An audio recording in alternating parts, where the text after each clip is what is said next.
Mon travail s'articule autour de la peinture, du dessin et de la sculpture.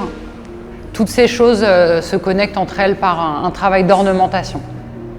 Ce qui m'intéresse, c'est de révéler un imaginaire, raconté, storytellé, pour faire un anglicisme, par une femme, puisque nos voix sont souvent rares et elles sont précieuses. Je me suis beaucoup plongée dans l'archéologie, et notamment au Moyen-Orient, donc à Babylone, en Irak, mais aussi au Maghreb et autour du bassin méditerranéen. Donc ça, ce sont mes influences principales.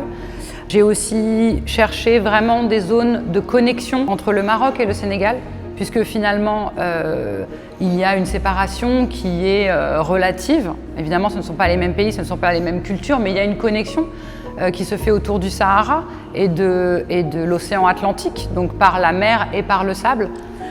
Pour Vertigineuse, j'ai voulu imaginer comme un temple dédié à la femme, où la notion de vertige est toujours présente, notamment au travers de cette peinture, avec des chats ailés qui entourent finalement cette idée de matrice et de fertilité, pour désigner l'espace vide qui va accueillir l'enfant dans le corps de la femme, dans l'utérus.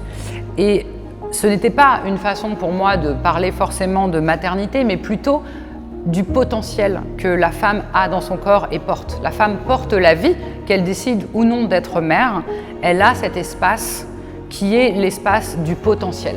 Pour moi, c'est un hommage à la possibilité de créer cette fontaine. C'était très intéressant parce que dans le processus, j'ai travaillé avec un artisan, Bassirou, qui est un artisan sénégalais. Et dans la conversation et dans le dialogue et dans cette collaboration, finalement, c'était une vision de femme qui est portée par un homme. Les deux peintures qu'on a sur les côtés représentent, sous deux points de vue différents, le voyage de la même femme. C'est cette idée que finalement, si on prend un peu de distance, la femme est une allégorie de la vie qui est réveillée dans sa connexion aux éléments, donc ici à l'eau. Elle est supra-naturelle parce qu'elle est naturelle, mais elle prend conscience des moyens qu'elle a.